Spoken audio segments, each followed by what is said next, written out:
The syringe trembled in Dr. Helena Russ's weathered hands as she prepared the clear liquid that had stolen 23 years from Grace Patterson's life. In the shadowy corner of the medical office within the Patterson mansion, Helena drew the familiar dose of vision-suppressing drugs into the needle, her heart racing with the weight of her terrible secret. For over 2 decades, she had been systematically poisoning the billionaire's daughter, keeping her trapped in artificial darkness while positioning herself as the indispensable caregiver who would inherit everything when William Patterson passed away. But today felt different. Today, there was a new presence in the house, a maid who asked too many questions and watched too carefully. Helena's hands shook harder as she thought about Rebecca Thompson, the young woman who had arrived just 3 days ago and already seemed to notice things that others had overlooked for years. The doctor's elaborate scheme, which had been so carefully maintained for over 2 decades, suddenly felt fragile and exposed. Meanwhile, 3 floors above in the mansion's east wing, Rebecca Thompson dusted the antique furniture in Grace Patterson's private sitting room, her heart heavy with concern for the young woman everyone believed to be permanently blind. Rebecca had taken this job out of desperate necessity. Her own family was drowning in medical bills after her mother's cancer treatment, but she hadn't expected to feel such an immediate connection to Grace. Something wasn't right about the situation, though Rebecca couldn't quite put her finger on what troubled her most. Grace moved through her rooms with an unusual confidence for someone who had supposedly never seen the world around her. She seemed to know exactly where everything was placed, even items that had been moved recently. Her reactions to sudden sounds were inconsistent, and sometimes Rebecca caught her turning her head toward movement in ways that suggested she could detect more than just sound. The most puzzling moment had come that morning when Rebecca was arranging fresh flowers in Grace's bedroom. She had placed a beautiful red rose on the nightstand, and for just a moment, she was certain she saw Grace's eyes focused directly on the bloom with what looked like recognition and longing. When Rebecca mentioned the flowers, Grace had asked specifically about their color, claiming she could smell that they were roses but wondering about their appearance. How could someone who had never seen colors have such specific curiosity about the visual aspects of things? As Rebecca continued her cleaning, she found herself studying Grace more carefully. The young woman sat by her window, supposedly listening to an audiobook, but her posture and the direction of her gaze suggested she might be watching the gardeners working on the grounds below. Her fingers weren't moving across the braille book in her lap, and her breathing pattern indicated she was focused on something beyond just listening to the recorded voice. The most shocking discovery came when Rebecca noticed a photograph that had fallen behind Grace's dresser. As she reached to retrieve it, she glanced up to see Grace watching her movements with clear, focused eyes that were definitely tracking Rebecca's actions and responding to visual stimuli. For a split second, their gazes met directly, and Rebecca saw not the unfocused look of blindness, but the sharp, intelligent eyes of someone who could see perfectly well. Grace quickly looked away and resumed her pose of sightlessness, but it was too late. Rebecca had seen the truth, and the implications made her stomach turn with a mixture of horror and excitement. If Grace could actually see, then someone had been lying about her condition for years. But who would do such a thing, and why? What kind of person would trap a young woman in false blindness and steal decades of her life? The sound of footsteps in the hallway made both women freeze. Dr. Russ's voice carried through the partially open door as she spoke to William Patterson about Grace's condition and the need for her continued treatment. Rebecca watched Grace's reaction to the doctor's voice and saw her whole body tense with what looked like fear rather than the comfort one would expect from a trusted physician. Grace needs a medication now, Dr. Russ was saying to William. Her condition requires very careful management, as you know. Without the proper treatment, there could be severe complications. Rebecca saw Grace's hands clench into fists at her sides, and she noticed the young woman's breathing become shallow and rapid. This was not the reaction of someone grateful for medical care. This was a response of someone who was afraid. As Dr. Russ entered the room with her medical bag, Rebecca made a decision that would change all their lives forever. She would find out the truth about Grace Patterson's condition, no matter what it took. Someone was lying. Someone was possibly harming Grace, and Rebecca couldn't stand by and watch it continue. The doctor's friendly smile didn't reach her eyes as she prepared Grace's injection, and Rebecca noticed that Grace seemed to shrink away from the needle as if she knew exactly what was coming and dreaded it. The piece of evidence that clinched Rebecca's suspicions came when she saw Grace's reflection in the window glass behind her. Grace was clearly watching Dr. Russ's preparations with terrified, seeing eyes. But what was the truth? And more importantly, what would happen to Grace, and to Rebecca herself, when that truth finally came to light? What secret has been hidden in the Patterson mansion for over 20 years, and could you be living next door to someone whose entire life is built on a lie? Comment below with your thoughts and subscribe to find out how Rebecca's discovery will change everything. 6 months earlier, Rebecca Thompson had been living a completely different life in a small apartment in Dorchester, working 2 part-time jobs and caring for her mother who was battling stage 3 breast cancer. The medical bills had piled up like autumn leaves, and, even with insurance, the cost of treatment had drained every penny from their modest savings account. Rebecca worked mornings at a local diner serving coffee and breakfast to construction workers and office employees, then spent afternoons cleaning houses in the wealthiest suburbs of Boston. It was during one of those afternoon cleaning jobs in Brookline that Rebecca first heard about the position at the Patterson mansion. Mrs. Eleanor Whitfield, whose house Rebecca cleaned twice a week, mentioned over tea that her friend knew of a live-in maid position with an excellent salary and full benefits. The job was for a wealthy family on Beacon Hill who needed someone to help care for their adult daughter with special needs. The pay is more than generous, Mrs. Whitfield had said, stirring honey into her teacup.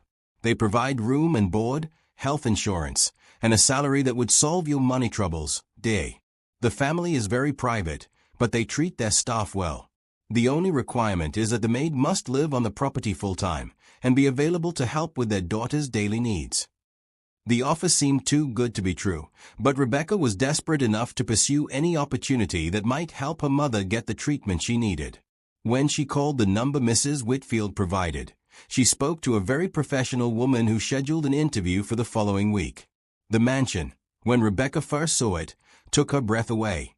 Situated in the heart of Beacon Hill's most exclusive area, the 5-story Victorian building looked like something from a fairy tale, with its red brick facade, ornate ironwork, and perfectly manicured gardens.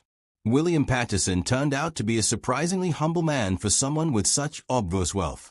In his late 50s, he had kind eyes and spoke softly about his daughter Grace, who he explained had been blind since birth due to a rare genetic condition. He told Rebecca that Grace had been isolated for most of her life, with only a few trusted staff members and her longtime physician, Dr. Helena Ross, as regular companions. Grace is a wonderful young woman, but her condition has made it difficult for her to connect with people, William explained during the interview. She needs someone patient and kind, someone who won't treat her like she's fragile or different.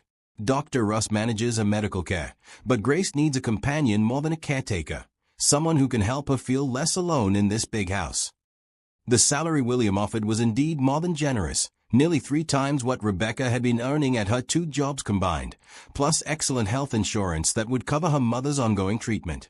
The living quarters were a beautiful suite of rooms on the 3rd floor, with a bedroom, sitting area, and private bathroom that were larger and nicer than the entire apartment Rebecca shared with her mother. Rebecca accepted the position immediately, and within a week, she had moved into the Patterson mansion. Her mother was thrilled about the health insurance and the financial relief, though she worried about Rebecca living so far from home. But the job came with generous time off, and Rebecca would be able to visit regularly while still providing the stable income and insurance coverage they desperately needed. On her first day, Dr. Russ gave Rebecca a thorough briefing about Grace's condition and daily routine. The doctor was a woman in her early 60s, impeccably dressed and very knowledgeable about Grace's medical needs. She explained that Grace's blindness was caused by a rare genetic disorder that affected her optical nerves, and that she required daily medication to prevent the condition from causing additional complications. Grace has lived with this condition her entire life, Dr. Russ explained as they toured the mansion's medical wing. She's learned to adapt remarkably well, but she can become frustrated and depressed at times. Your job is to provide companionship and assistance with daily activities, while I handle all of her medical care. It's very important that Grace takes her medication exactly as prescribed. Her condition could worsen significantly without proper treatment. When Rebecca first met Grace, she was struck by how beautiful and composed the young woman appeared. Grace had long auburn hair that caught the light from the tall windows in her sitting room, and she moved with a grace that seemed to belie her supposed blindness. She was polite but somewhat distant during their first conversation, answering Rebecca's questions about her interests and daily routine with careful, measured responses. "I enjoy listening to music and audiobooks," Grace told her, gesturing toward an impressive collection of audio materials arranged on built-in shelves. "I like to spend time in the garden when the weather is nice, though of course I need someone to guide me. Dr. Ross says exercise is important for my overall health, even if I can't participate in activities that require sight." Rebecca noticed that Grace seemed to know exactly where everything was in her rooms, and she moved around the furniture with surprising confidence. When Rebecca complimented the artwork on the walls, Grace seemed pleased but made no comment about not being able to see the paintings herself. There was something about the young woman's demeanor that suggested she was carefully controlling her responses, as if she was being cautious about revealing too much about herself. Over the first few days, Rebecca established a routine of helping Grace with daily activities, reading aloud from books and newspapers, and providing companionship during meals and walks around the mansion's extensive grounds. Grace seemed to genuinely enjoy Rebecca's company, and she began to relax and open up about her interests and thoughts on various topics. It was during these conversations that Rebecca began to notice small inconsistencies in Grace's behavior that didn't quite match what she would expect from someone who had been blind since birth. Grace would sometimes reference visual concepts in ways that seemed to come from direct experience rather than just descriptions she had heard. She had strong opinions about colors and visual aesthetics that seemed unusual for someone who had never seen the world around her. But it was the way Grace sometimes seemed to be watching Rebecca when she thought Rebecca wasn't paying attention that first made Rebecca suspicious that something wasn't quite right about the situation. What was Grace Patterson really hiding, and why did Rebecca increasingly feel like she was the only person asking the right questions? The morning sunlight streamed through the tall windows of Grace's sitting room as Rebecca arranged fresh white lilies in a crystal vase, their sweet fragrance filling the space with natural beauty.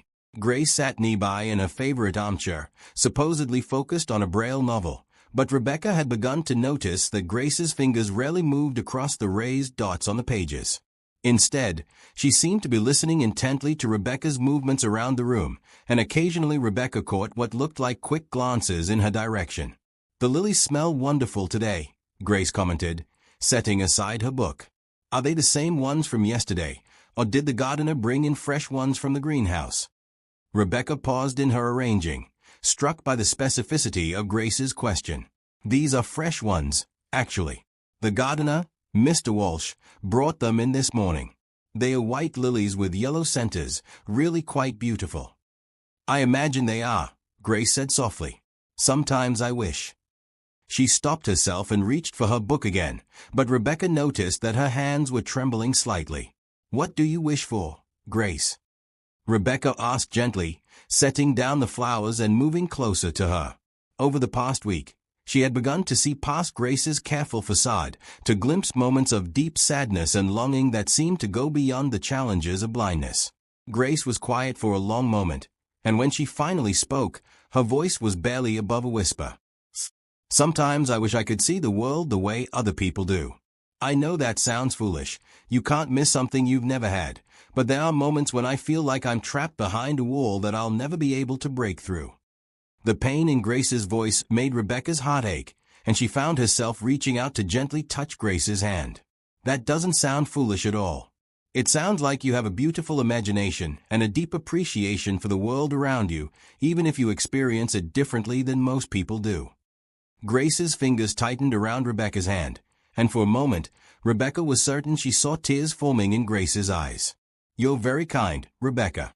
It's been so long since I've had someone to talk to who doesn't treat me like I'm made of glass or speak to me in that special voice people use with disabled people. Dr. Ross and the previous staff members were always so professional and careful around me." "You don't need to be treated like you're fragile," Rebecca said firmly. "You're one of the strongest people I've ever met. The way you navigate this big house, the way you remember where everything is, the way you can identify people by their footsteps, it's remarkable." A small smile crossed Grace's face. "I do have good hearing. I can tell when you're wearing your soft-soled shoes versus your regular shoes, and I know that you always pause at the doorway before entering a room, like you're making sure I'm ready for company." Rebecca laughed. I do that. I guess I'm still learning how to interact naturally without being intrusive." She paused, then decided to take a small risk. "Grace, can I ask you something that might seem strange?" "Of course." "When you describe things or talk about colors and visual concepts, you seem to have such vivid understanding of how things look. It's almost like you have some visual memory or experience to draw from." Grace's entire body went rigid, and Rebecca saw a grip tighten on the armrest of her chair.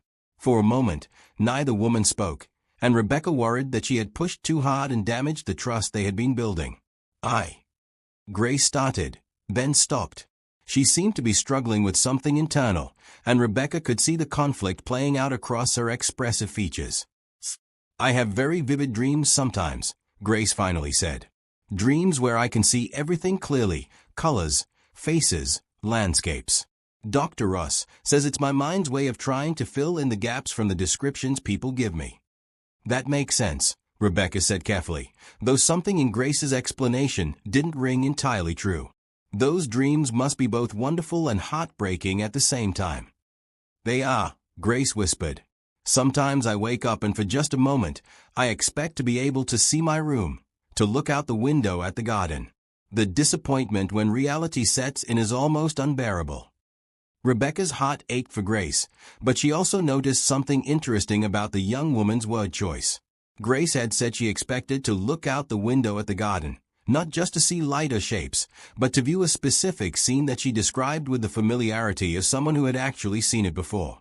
Over the following days, Rebecca began to pay closer attention to Grace's reactions and responses, always being careful not to make Grace feel like she was being watched or studied. She noticed that Grace seemed to have favorite spots in each room that provided the best views of the mansion's grounds, even though she supposedly couldn't appreciate those views. Grace would often position herself near windows in ways that suggested she was looking out at the scenery, and her facial expressions would change in response to what appeared to be visual stimuli outside.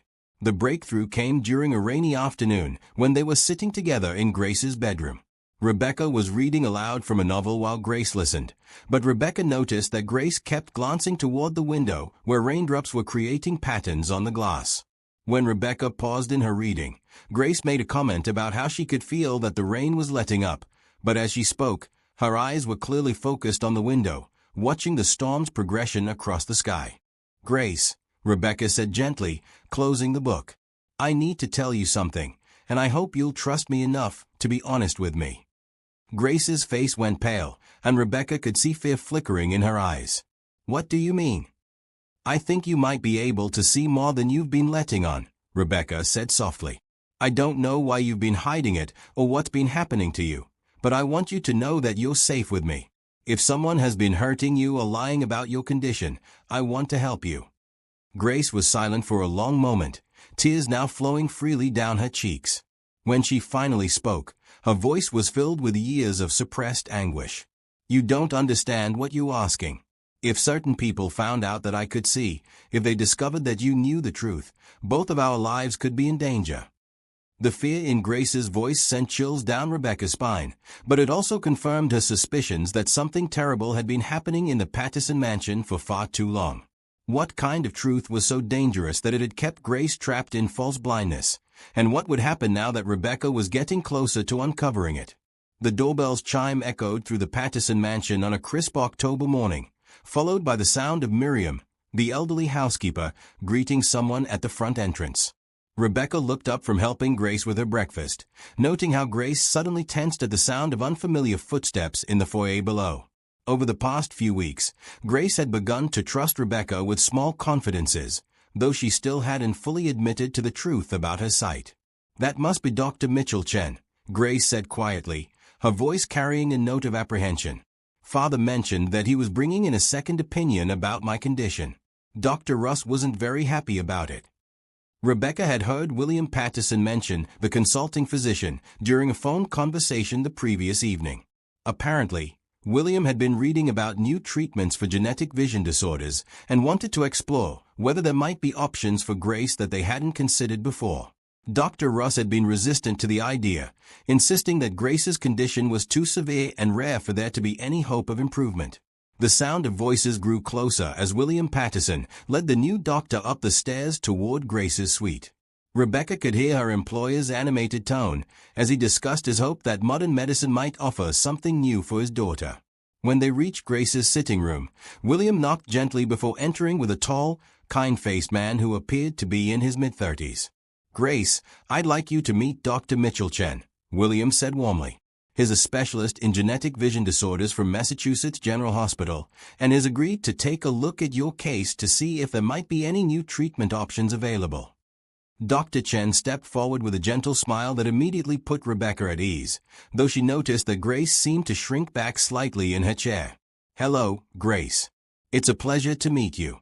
Your father has told me so much about you, and I'm honored that you're willing to let me examine your medical history and current condition." What struck Rebecca most about Dr. Chen was the natural, respectful way he spoke to Grace, not with the overly careful tone that many people used around her, but as if he were talking to any other adult patient. His voice carried warmth and genuine interest, and Rebecca found herself hoping that he might be able to offer Grace some real help. "Hello, Dr. Chen," Grace replied politely. "I should warn you that Dr. Russ has been treating my condition for over 20 years, and she's told me that my case is quite hopeless. I don't want you to feel bad if there's nothing you can do." Dr. Chen's expression remained kind, but Rebecca thought she detected a flicker of something, perhaps concern or curiosity, cross his features. "I appreciate you letting me know about Dr. Russ's assessment. However, I found that in medicine, it's always worth getting fresh eyes on a case, especially when dealing with rare conditions. Medical knowledge advances rapidly, and treatments that weren't available even 5 years ago might be options today." As Dr. Chen set up his examination equipment, Rebecca noticed that Grace's hands were clenched tightly in her lap, and she seemed to be struggling with some internal conflict. When the doctor began asking questions about Grace's medical history and symptoms, Grace's answers were careful and seemed to match exactly what Dr. Russ had documented over the years. "Can you describe what you experience visually?"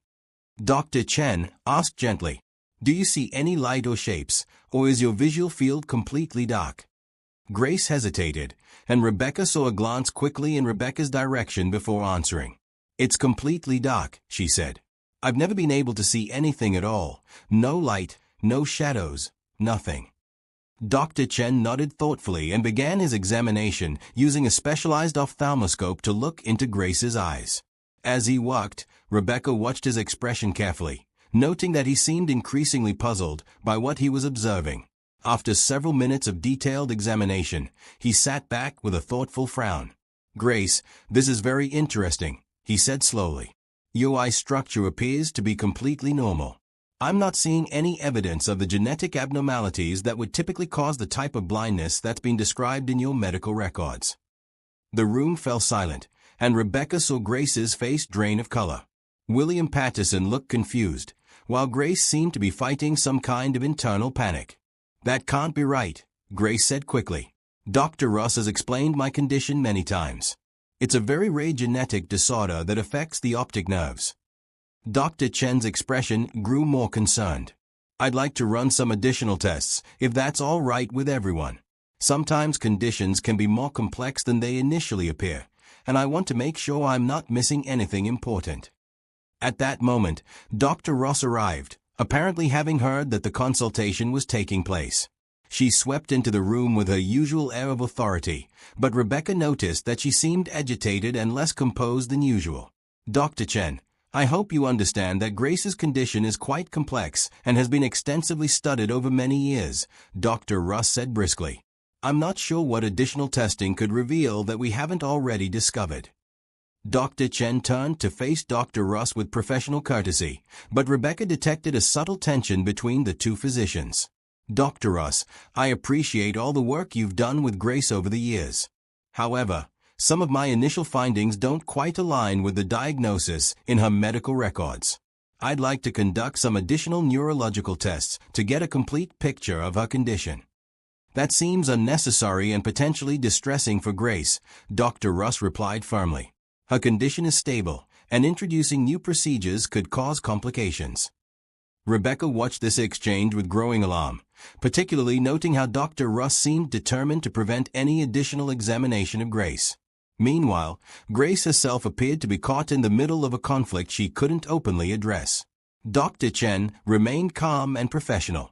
"I understand your concerns, Dr. Ross, but as a consulting physician, it's my responsibility to conduct a thorough evaluation. Mr. Patterson requested this consultation, and I believe Grace deserves to have every possible option explored."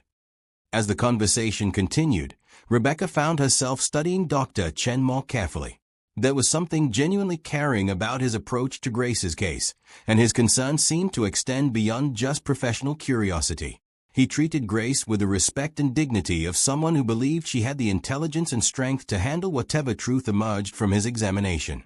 More importantly, Rebecca sensed that Dr. Chen might be someone who could help uncover the truth about Grace's condition, whatever that truth might be. But would Grace trust him enough to reveal what she had been hiding? And what would happen when Dr. Russ realized that her carefully maintained deception was beginning to unravel? Do you think some medical professionals might be hiding life-changing truths from their patients? Subscribe to see how Dr. Chen's investigation reveals shocking secrets that have been buried for decades. 3 days after Dr. Chen's initial examination, Rebecca found herself walking through Boston Common with a kind doctor, both of them carrying coffee cups and speaking in hushed tones about their growing concerns regarding Grace's situation. Dr. Chen had requested this meeting after discovering several alarming inconsistencies in Grace's medical records, and he needed someone he could trust to help him understand what was really happening in the Patterson mansion. "Rebecca, what I'm about to tell you must stay strictly between us until we can figure out the best way to help Grace," Dr. Chen said as they found a quiet bench near the pond. "The blood work I ran on Grace came back with some very disturbing results." Rebecca's heart began to race as she saw the serious expression on Dr. Chen's face. Over the past few days, she had grown to trust and admire this compassionate doctor who seemed genuinely committed to uncovering the truth about Grace's condition. "What did you find?" she asked quietly. "Grace has been systematically poisoned with a drug called methoxyflurane combined with a mild hallucinogen," Dr. Chen explained, his voice tight with controlled anger. "These substances, when administered regularly over a long period, can cause temporary vision impairment and disorientation. The person taking them would experience periods where they couldn't see clearly, along with confusion and memory issues that would make it difficult to understand what was happening to them." Rebecca felt sick to her stomach as the implications of Dr. Chen's discovery sank in. Someone has been deliberately making Grace blind. "That's exactly what's been happening," Dr. Chen confirmed. "The dosages have been carefully calculated to impair her vision without causing permanent damage, but they've been administered consistently for what appears to be many years. Grace isn't genetically blind. She's being chemically blinded by someone she trusted." The horror of Grace's situation overwhelmed Rebecca, and she found herself thinking about all the times she had watched Grace struggle with simple tasks, all the years of isolation and dependence that had been artificially imposed on her. "Dr. Ross," Rebecca whispered. "She's been giving Grace daily injections that she claims are necessary medications." "That's my suspicion as well," Dr. Chen agreed.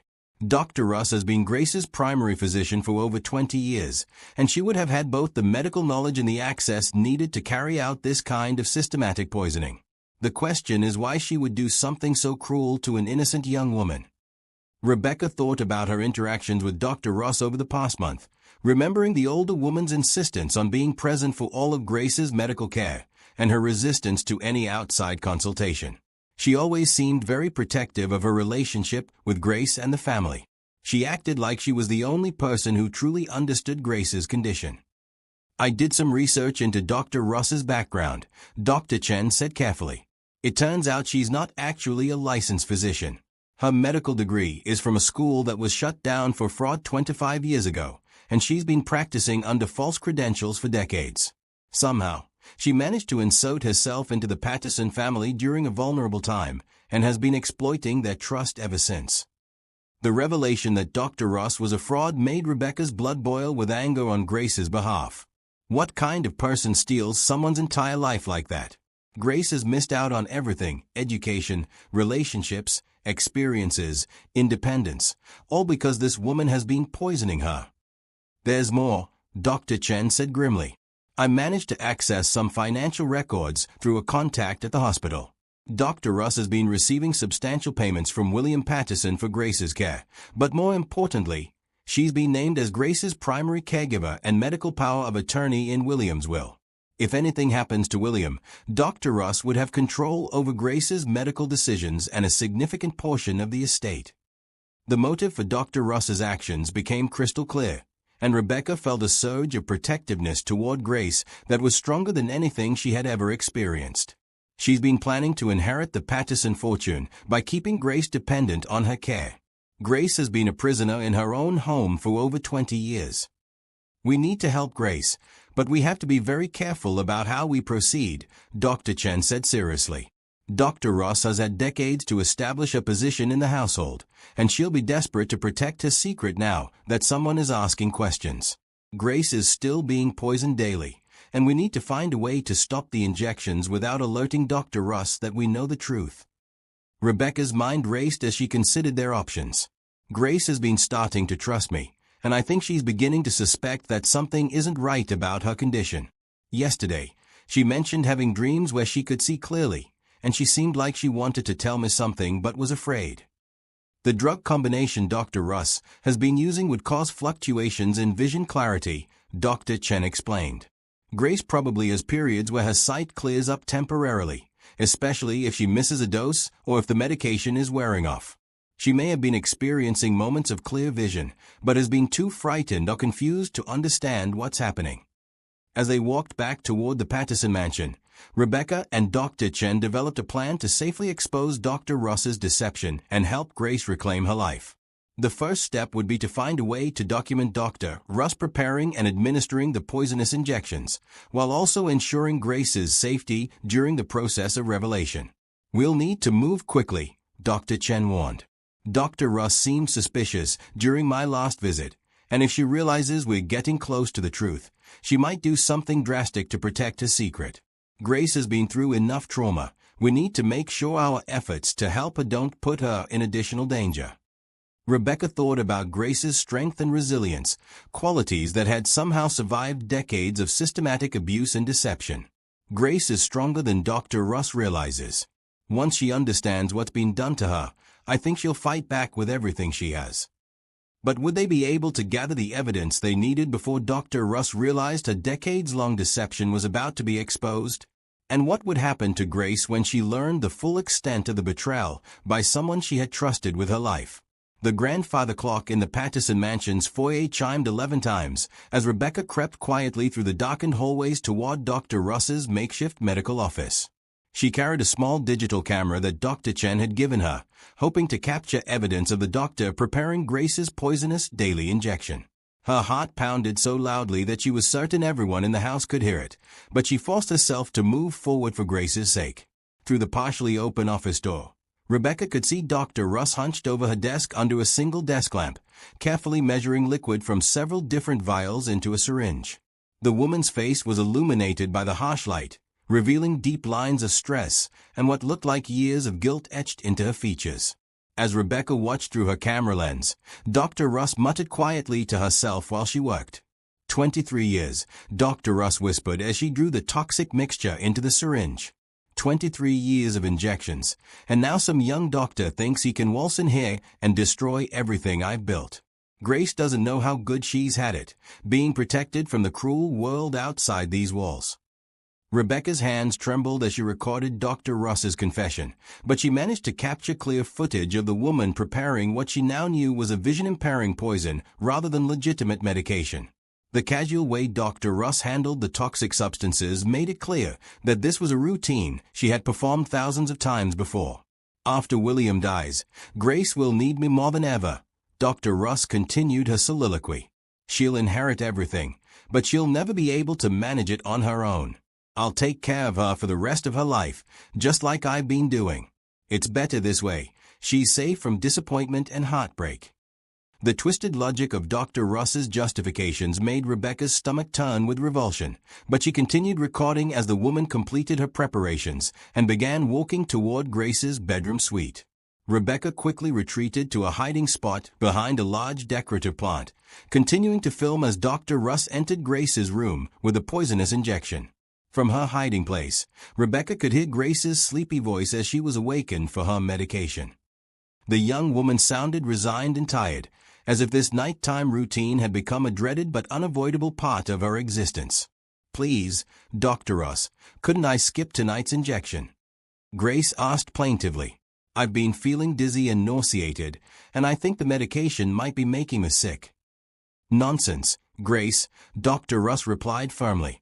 "Your condition requires consistent treatment, and skipping doses could cause permanent damage. You don't want to risk losing what little stability we've managed to achieve, do you?" Rebecca watched through the doorway as Dr. Russ administered the injection to Grace's upper arm, noting how Grace flinched and turned her face away as if she instinctively knew that something was wrong with the treatment she was receiving. The whole scene was heartbreaking, and Rebecca had to bite her lip to keep from crying out in anger and horror.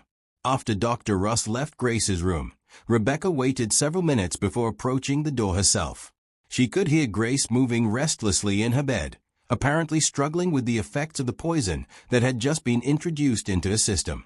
When Rebecca knocked softly, Grace called out for her to enter, sounding confused and disoriented. "Rebecca, is that you?"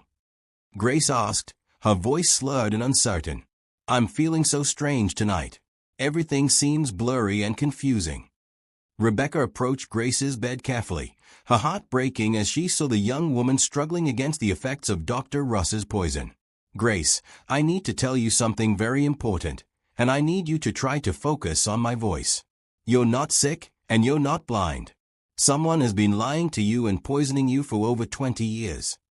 Grace's eyes widened with shock, and even in her drugged state, Rebecca could see clarity beginning to dawn in her expression. "What do you mean?" "Dr. Russ said I was born with a genetic condition." "Dr. Russ isn't even a real doctor, Grace. She's been giving you drugs that impair your vision and make you confused and dependent. Dr. Chen discovered the truth when he ran blood tests on you. You've been systematically poisoned to keep you helpless and isolated." As the truth sank in, Grace's face cycled through a range of emotions: disbelief, horror, rage, and finally, a fierce determination that Rebecca had never seen before. Despite the drugs in her system, Grace struggled to sit up in bed, her hands clenching into fists as she processed the magnitude of the betrayal. "She stole my life," Grace whispered, tears streaming down her face. 23 years of my life, gone because of her lies and greed. All the things I missed, all the experiences I never had, all the relationships I never formed. She took everything from me." Before Rebecca could respond, the bedroom door burst open and Dr. Russ stormed in, her face twisted with fury and desperation. Apparently, she had discovered that someone had been in her office and had come to check on Grace. "What have you done?" Dr. Russ demanded, advancing on Rebecca with wild eyes. "You have no idea what you're interfering with. Grace needs my protection, and I won't let you destroy the life I've built for us." Grace struggled to her feet, swaying slightly from the effects of the injection, but drawing strength from her anger. "You didn't build a life for me," she said, her voice growing stronger with each word. "You stole my life and replaced it with a prison. All these years, I trusted you, I believed you cared about me, and you were slowly poisoning me while planning to steal my family's money." Dr. Russ's facade finally cracked completely, and she revealed the full extent of her delusion and greed. "You don't understand anything about the real world, Grace. I saved you from disappointment and heartbreak. I gave you a safe, predictable life where you never had to worry about rejection or failure. And yes, I deserve compensation for my sacrifice. I gave up everything to take care of you." "You gave up nothing," Grace shot back, her natural strength finally emerging after years of suppression. "You destroyed an innocent person's life for money, and you convinced yourself that you were doing it out of kindness. But your lies end tonight." As Dr. Russ realized that her secret was exposed and her carefully constructed deception was crumbling around her, she made one final desperate attempt to maintain control over the situation. But Grace Patterson was no longer the helpless, blind young woman that Dr. Russ had created through decades of systematic abuse. She was a survivor who was finally ready to reclaim her stolen life. What would happen when the full truth came to light, and would Grace be strong enough to overcome the trauma of discovering that her entire life had been built on lies? The morning sun streamed through the tall windows of Grace's bedroom as she sat up in bed, blinking in amazement at the clear, vivid world that surrounded her. For the first time in over 20 years, Grace Patterson could see her room without the chemical fog that had clouded her vision since childhood. The withdrawal from Dr. Russ's poisonous injections had been difficult, with several days of nausea and headaches, but Dr. Chen had monitored her recovery carefully, and now her natural vision was returning in full clarity. "Rebecca," Grace called softly, her voice filled with wonder as she looked around the room that she was seeing clearly for what felt like the first time. "The colors are so much more vibrant than I remembered from my dreams. The paintings on my walls, the pattern on the curtains, everything is so beautiful." Rebecca approached the bed with tears of joy in her eyes, still amazed by the transformation in Grace over the past week. As the drugs cleared from her system, Grace had regained not just her sight, but also a mental clarity and emotional strength that had been suppressed for decades. "How are you feeling this morning?" Rebecca asked, settling into the chair beside Grace's bed that had become her usual spot during the recovery process. "I feel like I'm finally awake after a 23-year nightmare," Grace replied, reaching out to clasp Rebecca's hand. "I keep looking around and seeing things that I know I've experienced before, but it's like I'm seeing them with new eyes. The garden outside my window, the books on my shelves, even my own reflection in the mirror. It's all familiar but also completely new." Dr. Chen arrived for his morning checkup, carrying his medical bag and wearing the kind smile that had become such a source of comfort during Grace's recovery. Over the past week, his gentle bedside manner and genuine care for Grace's well-being had made him a trusted friend to both women. "Good morning, Grace. You're looking much brighter today," Dr. Chen observed as he began his examination. "How's your vision? Any lingering effects from the toxin withdrawal?" "My eyesight is completely clear," Grace reported happily. "No blurriness, no confusion, no dizziness. I feel like myself again, or maybe I feel like myself for the first time in my adult life." As Dr. Chen conducted his examination, Grace's father William appeared in the doorway, his face showing the weight of guilt and remorse that had been consuming him since learning the truth about Dr. Russ's deception. The revelation that his daughter had been systematically poisoned under his own roof for over 2 decades had devastated William, and he was struggling to forgive himself for not recognizing the signs of abuse. "Grace, sweetheart, how are you feeling today?" William asked tentatively, as if he wasn't sure he deserved to speak to his daughter after failing to protect her for so many years. Grace turned to face her father, and Rebecca saw a complex mixture of emotions cross her face: hurt, forgiveness, understanding, and love, all competing for dominance. Despite everything that had happened, Grace's natural capacity for compassion seemed to be intact. "I'm feeling stronger every day, Dad," Grace replied gently. "I know you're blaming yourself for what happened, but you need to understand that Dr. Russ was very skilled at deception. She convinced everyone that she was helping me when she was actually destroying my life." William's eyes filled with tears as he approached his daughter's bedside. "Grace, I failed you in the most fundamental way possible. As your father, I was supposed to protect you, and instead I allowed someone to steal your entire young adulthood. I don't know how to make up for those lost years." Grace reached out and took her father's hand, her touch gentle but firm. "You can't give me back the years I lost, Dad, but you can help me make the most of the years I have ahead of me. I'm 23 years old, and I have my whole life in front of me. Instead of dwelling on what Dr. Russ took from me, I want to focus on everything I can still experience and achieve." Dr. Chen finished his examination and sat down to discuss Grace's recovery progress with the family. "Grace, your physical recovery has been remarkable. All traces of the toxin have cleared from your system, and your vision is completely normal. However, I want to make sure you're also receiving support for the psychological trauma of discovering that your entire life has been built on deception." "I've been thinking about that," Grace said thoughtfully. "I'm angry about what Dr. Russ did to me, and I'm sad about all the experiences I missed, but I'm also grateful that the truth finally came out. I could have lived my entire life in that artificial darkness if Rebecca hadn't been brave enough to investigate my situation."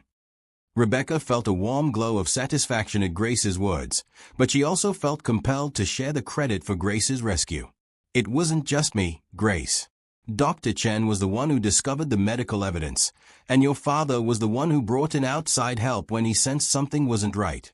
We all worked together to uncover the truth.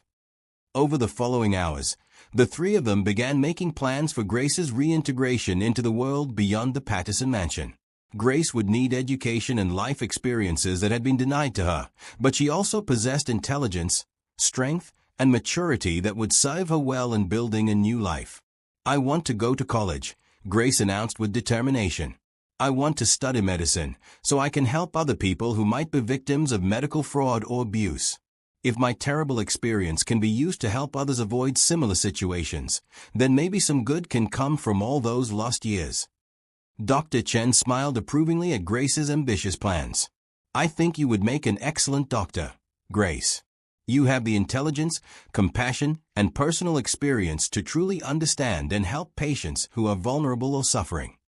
As the day progressed, Grace continued to marvel at her restored vision, while also beginning to process the emotional implications of her situation. She was grieving for the young woman she might have been if Dr. Russ hadn't stolen her freedom, but she was also excited about the opportunities that lay ahead. "Rebecca," Grace said as they sat together in the garden that afternoon, "I keep thinking about how different my life could have been if I had been allowed to grow up normally. I might have gone to school, made friends, fallen in love, traveled, pursued a career, all the things that other people take for granted." Rebecca squeezed Grace's hand supportively.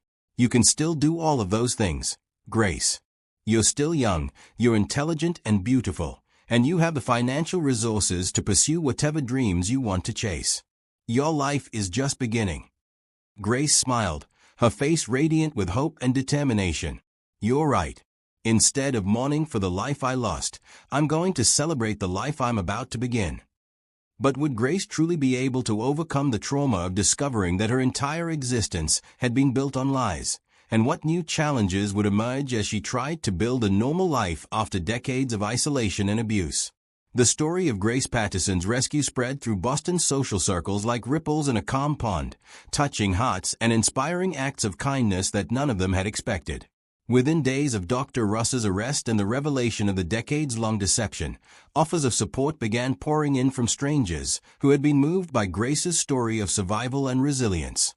Mrs. Eleanor Whitfield, the elderly woman who had originally recommended Rebecca for the job at the Patterson mansion, arrived at the estate with a group of women from her book club, all carrying casseroles, flowers, and heartfelt letters of encouragement for Grace. The women gathered in the mansion's grand living room, creating an impromptu support circle that filled the space with warmth and compassionate energy. "My dear Grace," Mrs. Whitfield said, taking Grace's hands in her weathered but gentle grip, "when we heard what that terrible woman did to you, our whole community was heartbroken and outraged. But we also inspired by your strength and your determination to build a new life. We want you to know that you have friends and supporters all over Boston." Grace, still adjusting to interacting with groups of people after years of isolation, was initially overwhelmed by the attention, but Rebecca watched as her natural grace and intelligence helped her navigate the social situation with growing confidence. The women shared stories of their own challenges and triumphs, creating connections that helped Grace feel less alone in her journey toward recovery. Dr. Chen had been working with colleagues at Massachusetts General Hospital to develop a comprehensive support plan for Grace's transition into normal life. The medical community had been shocked by the case, and several specialists had volunteered their time to ensure Grace received the best possible care as she recovered from years of systematic poisoning. "Grace, we've put together a team of professionals who can help you with different aspects of your recovery," Dr. Chen explained during one of his visits. "We have a neurologist to monitor your brain function, a psychiatrist to help process the psychological trauma, and an educational consultant who specializes in helping adult learners catch up on missed schooling." The most surprising offer of support came from Dr. Patricia Williams, the dean of the pre-medical program at Boston University. Dr. Williams had read about Grace's case in the medical journals where Dr. Chen had published his findings about systematic medical fraud, and she was impressed by Grace's determination to use her experience to help others. "Grace, I understand you're interested in pursuing medical education," Dr. Williams said during a meeting at the Patterson mansion. "Given your unique background and the insights you could bring to the field, I'd like to offer you a full scholarship to our pre-medical program. We also have tutoring and support services that can help you catch up on any gaps in your educational background. Grace's eyes filled with tears of gratitude as she processed this generous offer. Dr. Williams, I can't tell you how much this means to me.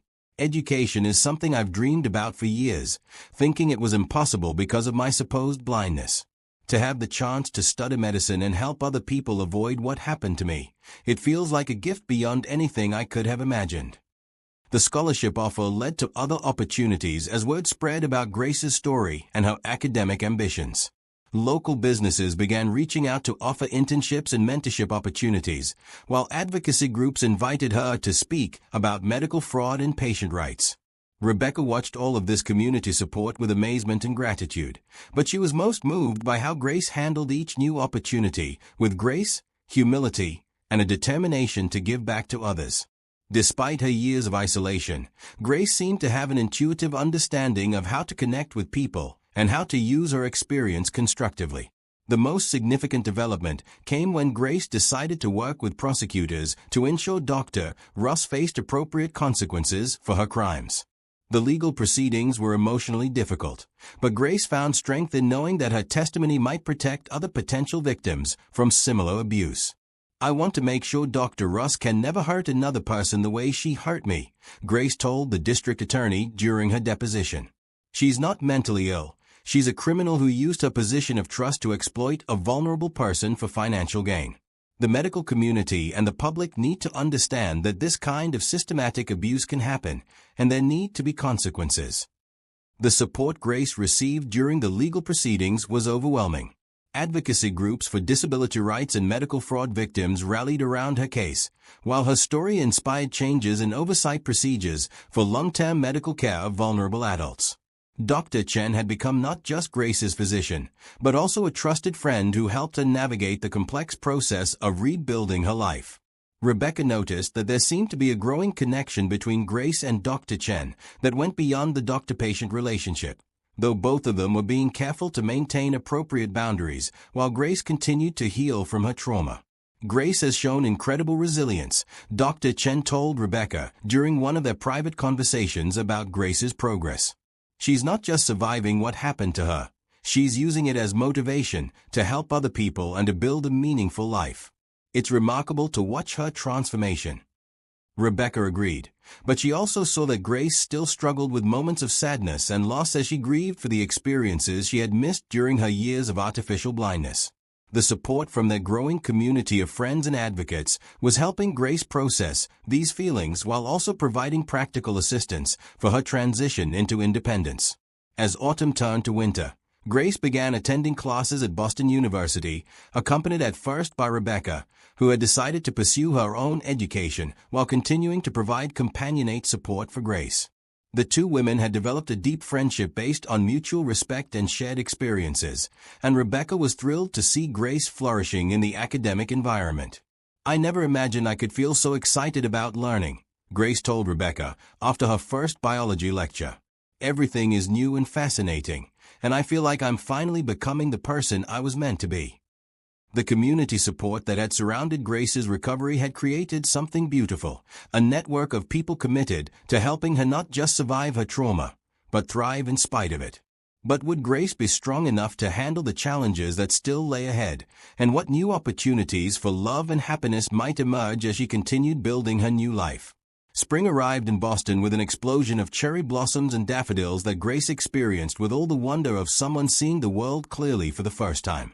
She had been attending classes at Boston University for 6 months now, excelling in her pre-medical studies while also working with victim advocacy groups to help other survivors of medical fraud. Her life had taken on a richness and purpose that she had never imagined possible during her years of artificial blindness. Rebecca had also flourished during this time, enrolling in business courses while continuing to provide friendship and support for Grace's ongoing recovery. The two women had moved into a comfortable apartment near the university campus, creating their first real home together as independent adults. Their friendship had deepened into something that felt like sisterhood, built on shared experiences and mutual respect. "Grace, you have a visitor," Rebecca announced one sunny Saturday morning, her voice carrying a note of barely contained excitement as she opened the door to their apartment. Dr. Mitchell Chen stood in the doorway, holding a bouquet of spring flowers, his usually professional demeanor replaced by something more personal and hopeful. Over the months since Grace's recovery, he had continued to monitor her medical progress, but their relationship had gradually evolved into something that went beyond doctor and patient. "Hello, Grace," Dr. Chen said softly, his eyes meeting hers with an intensity that made Grace's heart skip a beat. "I hope you don't mind me stopping by unannounced. I wanted to see how you're doing, and I have something I'd like to discuss with you." Grace accepted the flowers with a smile that lit up her entire face, noting how Dr. Chen's presence always seemed to fill her with a sense of safety and possibility. Over the past few months, she had found herself looking forward to his visits more than she had initially realized, and she had begun to wonder if her feelings for him might be developing into something deeper than gratitude. "These are beautiful, Mitchell," Grace said, using his first name for the first time outside of a medical setting. "Would you like to come in for coffee? Rebecca was just saying she needed to run some errands, weren't you, Rebecca?" Rebecca grinned and grabbed her jacket with obvious delight at the romantic development she had been hoping to see for months. "Actually, I just remembered I need to spend the entire afternoon at the library. You two should have plenty of time to talk." After Rebecca left, Grace and Mitchell sat together on the small balcony overlooking the tree-lined street, sipping coffee and watching the neighborhood come alive with Saturday morning activity. The conversation flowed naturally between them, covering Grace's academic progress, Mitchell's work at the hospital, and their shared passion for helping vulnerable patients avoid the kind of abuse Grace had experienced. "Grace," Mitchell said finally, setting down his coffee cup and turning to face her directly, "I need to tell you something that I've been thinking about for months, but I wanted to wait until you had time to heal and adjust to your new life." Grace's heart began to race as she saw the serious expression on Mitchell's face, combined with something tender and hopeful in his eyes that made her pulse quicken with anticipation. "What is it, Mitchell?" she asked softly. "I think I'm falling in love with you," he said simply, his honesty and vulnerability evident in every word. "I know the circumstances of how we met were unusual, and I know you've been through trauma that most people can't even imagine. I don't want to pressure you or complicate your recovery, but I also can't pretend that my feelings for you are purely professional anymore." Grace felt tears of joy welling up in her eyes as she processed Mitchell's confession. During her years of isolation, she had sometimes wondered if she would ever experience romantic love, or if Dr. Russ's deception had stolen that possibility along with everything else. "Mitchell," she said, reaching out to take his hand, "I've been having the same feelings, but I was afraid to acknowledge them. I kept wondering if what I felt was real love or just gratitude to the person who helped save my life." "And what do you think now?" Mitchell asked gently. Grace smiled, feeling more certain and confident than she had about anything in her entire adult life. "I think what I feel for you is definitely love. You're kind, intelligent, compassionate, and you see me as a whole person rather than just a victim of someone else's crimes. When I imagine my future, I can't picture it without you in it." Mitchell's face lit up with joy, and he reached out to gently cup Grace's face in his hands. "Grace, you are the strongest, most remarkable person I've ever met. What you've survived and how you've chosen to rebuild your life has amazed and inspired me from the beginning. I would be honored to be part of your future, if you'll have me." Their first kiss was gentle and sweet, filled with the promise of a love that had grown from mutual respect and shared values rather than superficial attraction. As they held each other on the sunny balcony, both of them felt the deep satisfaction that comes from finding someone who truly understands and appreciates who you are at your core. When Rebecca returned from her strategically timed errands later that afternoon, she found Grace and Mitchell sitting close together on the couch, making plans for their first official date and talking excitedly about their shared dreams for the future. "I take it the conversation went well?" Rebecca asked with a knowing smile. "Better than well," Grace replied, her face glowing with happiness. "Rebecca, I want you to be the first to know that Mitchell and I are going to start dating officially. I never thought I would find someone who could love me despite everything I've been through, but it turns out that the right person doesn't see your trauma as damage, they see your survival as strength." Mitchell nodded in agreement. "Grace has taught me so much about resilience and the power of choosing hope over bitterness. I feel incredibly lucky that she's willing to take a chance on love after everything she's endured." As the three friends celebrated this new development with dinner and laughter, Grace reflected on how different her life had become in just 1 year. She had gone from being a prisoner in her own home to being a successful student, an advocate for other victims, and now a woman in love with a wonderful man who appreciated her for who she truly was.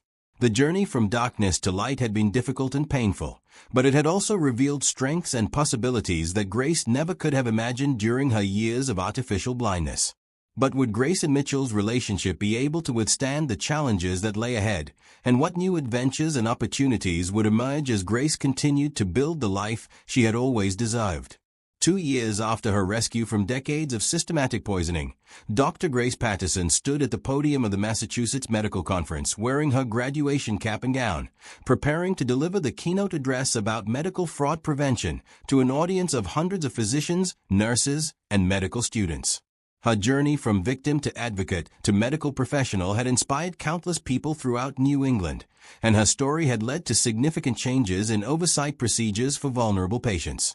"Ladies and gentlemen," Grace began, her voice strong and clear as she looked out at the sea of faces in the auditorium. 3 years ago, I was a prisoner in my own home, systematically poisoned by someone I trusted, living in artificial darkness while my life was stolen one injection at a time. Today, I stand before you as a newly graduated doctor, ready to dedicate my career to protecting vulnerable patients and ensuring that no one else experiences the medical abuse that defined the first 23 years of my life. The audience erupted in spontaneous applause, and Grace saw tears in the eyes of many of the medical professionals who had followed her story and supported her education. In the front row, she spotted the faces of the people who had made her transformation possible. Rebecca, who had become her best friend and business partner, Dr. Mitchell Chen, who had become her husband just 6 months earlier, and her father William, who had spent the past 2 years working to repair their relationship while also supporting Grace's advocacy efforts.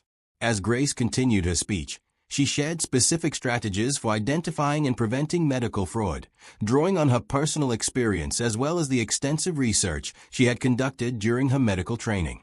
Her presentation was both deeply personal and rigorously professional, combining the authority of lived experience with the credibility of formal medical education. The Patterson Foundation for Medical Fraud Prevention has investigated over 200 cases of suspected medical abuse in the past 18 months, Grace reported, referring to the nonprofit organization she and her father had established to help other victims. "We've helped 43 people escape situations similar to mine, and we've provided legal and financial support for families seeking justice against fraudulent medical providers." After her presentation, Grace was surrounded by colleagues and advocates who wanted to congratulate her and discuss potential collaborations. The medical community had embraced her as both a survivor and a professional, recognizing the unique perspective and expertise she brought to patient care and fraud prevention. Rebecca approached with a huge smile and a congratulatory hug. "Dr. Patterson, you are absolutely brilliant up there.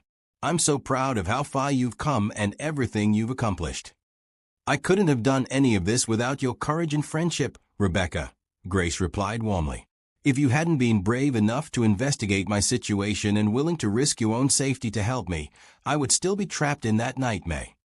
Rebecca had used her experience with the Patterson case to launch her own business as a private investigator specializing in cases involving vulnerable adults and suspected medical abuse. Her work complemented Grace's advocacy efforts perfectly, and together they had become a formidable team in the fight against medical fraud. Mitchell joined them, wrapping his arm around Grace's waist with obvious pride and affection.